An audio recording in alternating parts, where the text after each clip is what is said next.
nos metemos de lleno en Romanos capítulo 6. Y arranca con una pregunta que, bueno, casi suena lógica después de hablar de tanta gracia, ¿no? Si Dios perdona tanto, ¿no será que, bueno, que pequemos más para que se vea más su gracia? Es una pregunta directa, ¿sí? Y la respuesta del texto es igual de directa. De ninguna manera. O sea, un no rotundo. Y para explicarlo, introduce una idea que es central. El bautismo como unión a la muerte de Cristo. Unión a su muerte. Exacto. El argumento es, si ya morimos a algo, en este caso al pecado, ¿cómo es posible que sigamos viviendo en eso? Suena ilógico, ¿verdad? Claro, es una imagen potente, la del bautismo como una sepultura simbólica. Pero, a ver, llevándolo a la práctica, si estamos muertos al pecado, ¿por qué sentimos esa lucha diaria, esa tensión constante? Muy buena pregunta. Es que el texto no dice que la tentación desaparece, ¿eh? Lo que cambia radicalmente es nuestra relación con el pecado. Ser sepultados con él significa que el dominio, la tiranía que el pecado tenía sobre nosotros, se rompió.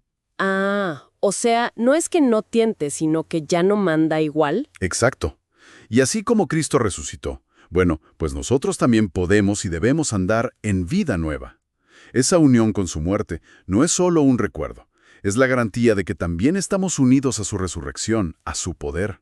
Nuestra identidad cambió. Entiendo. Y luego habla de que nuestro viejo yo, nuestra vieja naturaleza, fue crucificada con él.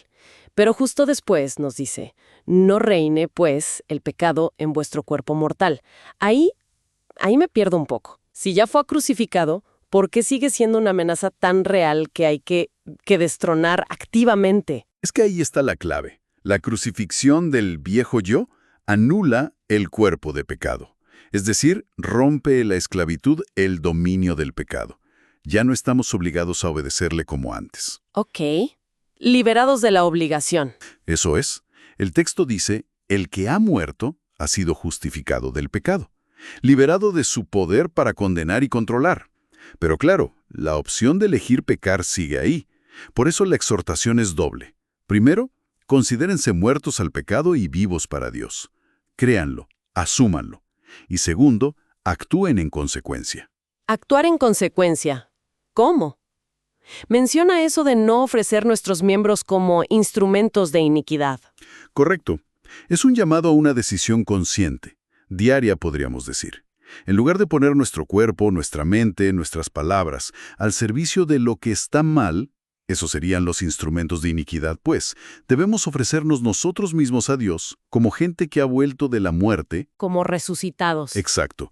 Y usar esas mismas capacidades, nuestros miembros, como instrumentos de justicia, como herramientas para hacer lo bueno, lo que agrada a Dios. Y fíjate en la base que da para esto es crucial. Ya no estamos bajo la ley, sino bajo la gracia. Y eso significa que el pecado no tendrá dominio, dice. Precisamente, porque la ley, aunque buena, solo mostraba el pecado, no daba el poder para vencerlo. La gracia sí nos da ese poder. Por eso la afirmación tan fuerte, el pecado no se enseñoreará de vosotros. Pero claro, ahí surge la otra pregunta que el mismo texto anticipa. Si ya no estamos bajo la ley, sino bajo la gracia, ¿eso no es como una licencia para pecar? ¿Carta blanca? Y Pablo, como si nos leyera la mente, vuelve a responder. De ninguna manera. Otra vez, para aclarar esto, usa una analogía que en su tiempo era, bueno, muy cotidiana y muy fuerte. La esclavitud. La esclavitud. Una imagen dura hoy en día. Sí.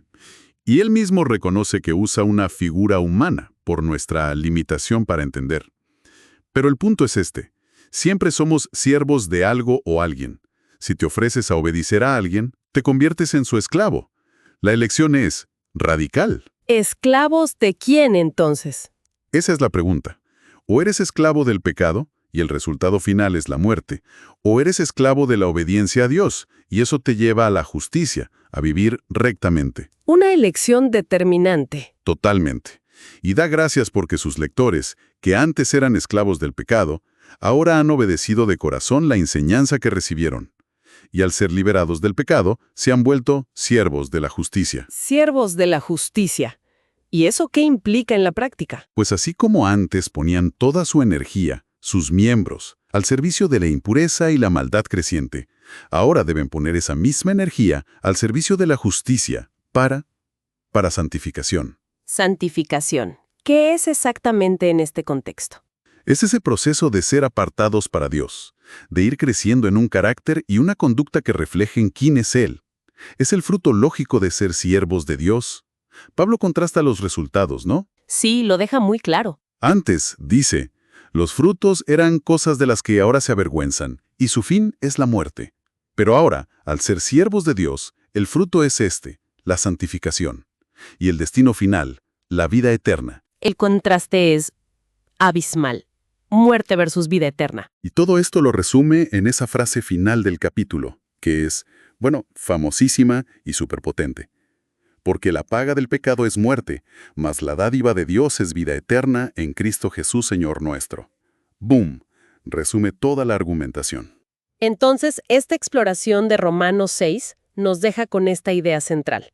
La gracia nos libera del dominio del pecado, sí, por estar unidos a Cristo. Pero esa libertad no es para hacer lo que queramos, sino que es un llamado fuerte, activo, a vivir como siervos de la justicia. Exactamente. La libertad cristiana no es autonomía total, es un cambio de amo. Pasamos del amo que paga con muerte al amo que regala vida eterna. Es una libertad para servir a Dios. Y quizá la pregunta que queda flotando, para pensarla más allá de esta charla, es esa. ¿Qué significa hoy, en mi día a día, en mis decisiones pequeñas y grandes, ofrecerme como un instrumento de justicia? Esa es la pregunta clave para la vida cristiana, derivada directamente de este capítulo. ¿Cómo se ve eso en la práctica?